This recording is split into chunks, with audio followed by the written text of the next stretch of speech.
Pemirsa, sejauh ini kepolisian sudah menetapkan 2 tersangka dalam kasus penganiayaan terhadap David Ozora, yaitu Mario Dandi dan rekannya S. Namun publik mendesak kepolisian untuk segera memproses hukum kekasih dari Mario, yaitu AG, yang diduga kuat terlibat dan ikut hadir saat penganiayaan terjadi. Masalahnya AG masih berusia 15 tahun yang secara hukum masih di bawah umur. Bisakah kepolisian menjerat AG ataukah AG bisa terbebas? Kami akan membahasnya bersama pakar hukum pidana Profesor Hipnu Nugroho. Selamat malam, Prof. Selamat malam, Mbak Fitri. Ya, Prof, untuk kasus ini polisi sudah menetapkan 2 tersangka apabila Mario Dandi ini ditetapkan sebagai pelaku utama penganiayaan, sementara tersangka satu lagi yaitu S, tadi disebutkan oleh rekan kami adalah perannya memprovokasi sehingga terjadi penganiayaan. Nah, menurut Anda sendiri, AG bagaimana perannya? Karena saat ini masih dalam status saksi. Ya, begini Mbak Fitri, dalam hal peradilan anak, memang harus hati-hati. Hati-hatinya itu adalah melihat umur. Saya beberapa kali menulis di beberapa media, ada suatu permasalahan, umur anak itu betul-betul harus dicek. Akte kelahirannya, di mana kelahirannya. Ini yang menjadikan permasalahan kadang-kadang salah hitung mengenai umur di dalam suatu KTP dan sebenarnya. Itu kondisi real. Kemudian yang kedua, dari kasus ini sebetulnya bisa dibedakan subjek hukumnya. Kalau subjek hukumnya adalah terhadap Mario dan S, itu kan 20 tahun dan 19 tahun. Itu adalah masuk peradilan dewasa, karena sudah bukan kualifikasi, bukan anak.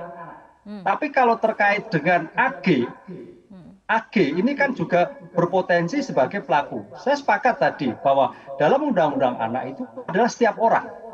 Bukan barang siapa, setiap orang itu bisa anak dan bukan anak. Oleh karena itu AG ini akan dilihat nanti berpotensi nggak memberikan suatu provokasi, berpotensi nggak, perlu digali. Nah, penggalian ini memang perlu ada suatu pendampingan. Oleh karena itu dalam suatu peradilan ini ada 2 kompetensi peradilan bukan anak dan kompetensi peradilan anak. Nah, sekarang kekhawatiran, bagaimana kompetensi peradilan anak? Ya kalau memang anak, kan ada peradilan anak. Kalau memang sulit sekali, ada diversi, Pak. Jadi diversi itu peralihan peradilan yang melakukan suatu peradilan khusus anak atau mungkin dalam suatu kondisi di luar persidangan yang murni. Inilah salah satu cara sebetulnya untuk melihat kondisi anak betul-betul tidak trauma. Jadi bukan terus dispesialisasikan, bukan sebagai artinya malaikat kecil. Saya beberapa tulisan saya seolah-olah kalau masalah anak seperti malaikat kecil. Jadi semuanya itu bermasalah. Penyidiknya kadang bermasalah, penuntut umum bermasalah, hakimnya bermasalah. Nah, itu saya kira harus kita luruskan. Karena sekarang kalau kita lihat memang anak ya, tapi pikirannya sudah dewasa. Ini yang harus menjadikan suatu evaluasi ke depan dalam undang-undang anak.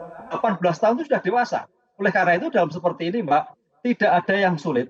Tergantung bagaimana teori pengungkapan perkara. Dari TKP, barang bukti, untuk triangle penguapan perkara itu ada bukti ada. Kalau memang ada bukti ya ditersangka. Tapi kalau memang tidak, jangan dipaksakan. Inilah yang menjadikan suatu concern terhadap anak sehingga tidak ada suatu masalah yang cukup rumit. Yang rumit itu kan kemarin karena orang tua si David, orang pajak. Nah, ini ya jadi rame kan itu. Tapi kalau substansinya itu hanya satu. Tindakan anak yang sangat luar biasa, biadab untuk harus mendapatkan suatu pelajaran khusus. Begitu, Mbak. Oke, Prof, ditegaskan kembali artinya apabila polisi sudah bisa membuktikan peranan AG dalam kasus penganiayaan ini, maka kemudian AG walaupun berada di bawah umur bisa dijerat hukum. Seperti itu ya, Prof? Ya, tidak ada masalah. AG, seorang anak pun nanti ada peradilannya khusus. Dialihkan kalau dia. Diversi. Jadi peradilan dialihkan. Ini suatu konstruksi yang di dalam undang-undang. Jadi suatu peradilan yang seperti keluarga, tapi digali. Maka putusannya nanti apakah dikembalikan pada anak, dikembalikan pada orang tua, atau dititipkan pada negara. Ini yang menjadi masalah. Jadi sekarang memang kita harus concern dalam konsep anak ini, apakah anak ini karena memang dalam pengaruh orang tua, ataukah karena sudah kedewasaannya, sehingga kejahatan yang dilakukan itu tanda petik 11-12 dengan yang bukan anak. Saya nggak menyebut orang dewasa loh, Pak. Ini anak dan bukan anak. Sehingga yang terjadi sepertinya kok seperti bukan anak. Nah, oleh karena itu ada suatu pembinaan khusus oleh keluarganya, pendampingan dan sebagainya. Bukan suatu pidana seperti yang bukan anak. Begitu, Pak Fitri. Baik, Prof. Ini dari penyidik mengatakan membutuhkan kehati-hatian dalam menangani perkara ini. Bagaimana tanggapan Prof. Hipnu atas langkah yang dilakukan oleh kepolisian? Prof. Hipnu dari penyidik sendiri mengatakan membutuhkan kehati-hatian dalam menangani perkara ini. Apalagi kemudian salah satu saksi adalah masih di bawah umur. Ini bagaimana tanggapan ataupun langkah kepolisian menurut Anda? Ya, saya kira bagus Mbak Fitri. Cuman perlu diperhatikan kehati-hatiannya ini adalah termasuk subjek anak yang harus diperhatikan karena sebagai generasi muda. Itu yang harus diperhatikan. Bukan kehati-hatian terhadap perkara, substansi perkaranya. Ini karena anak itu tadi saya katakan adalah sebagai penerus bangsa. Jangan sampai penanganan itu menjadikan trauma. Kan gitu. Oleh karena itu, sekarang kita bicara pada substansinya. Kalau tadi anak itu memang tanda petik menghasut, memberikan informasi, itu kan pikirannya sudah pikiran dewasa, walaupun umurnya masih 15 tahun. Ini yang agak perdebatan ke depan. Oleh karena itu saya berpikir ketika seminar-seminar dengan peradilan anak itu, umur anak itu mungkin perlu diturunkan, Mbak. Dengan perbaikan gizi yang sekarang itu diubah itu, saya kira 15 tahun itu sudah dewasa. Sekarang kan 18 kan itu. Ini yang menarik. Oleh karena itu dalam hal seperti ini kehati-hatian betul, tapi jangan sampai menghilangkan substansi perkaranya. Baik. Itu yang kita lakukan. Karena kalau sampai menghilangkan substansi perkaranya, suatu perkara itu punya dimensi luas, Mbak Fitri. Karena dimensi itu menjadi aspek deteren kepada orang tua, kepada anak, supaya tidak mengulangi lagi. Karena permasalahan begini, kalau anak itu semakin banyak nakal, bagaimana generasi muda ke depan? Ini yang kita prihatinkan. Baik, Prof. Hipnu. Ya, kembali kepada cara polisi dalam kemudian membedah ataupun mendalami peran dari AG yang masih di bawah umur sendiri. Menurut Anda harus seperti apa ketika misalnya kemudian yang sedang didalami adalah sejauh mana keterlibatan AG mungkin dalam kemudian memprovokasi, mempengaruhi, atau seperti apa menurut Anda? Ya, karena ini adalah potensi tersangkanya itu juga anak, maka pendampingan itu ada unit khusus, unit PPA kalau nggak salah seperti namanya. Disitulah makanya peran orang tua dipanggil, peran PPA dipanggil, peran penasihat hukum diambil, sehingga dapat memberikan keterangan yang sejujurnya.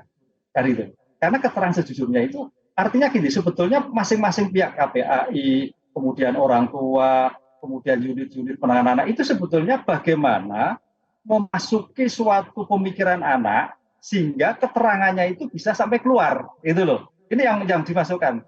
Makanya pendekatan pakai ilmu anak, bukan anak.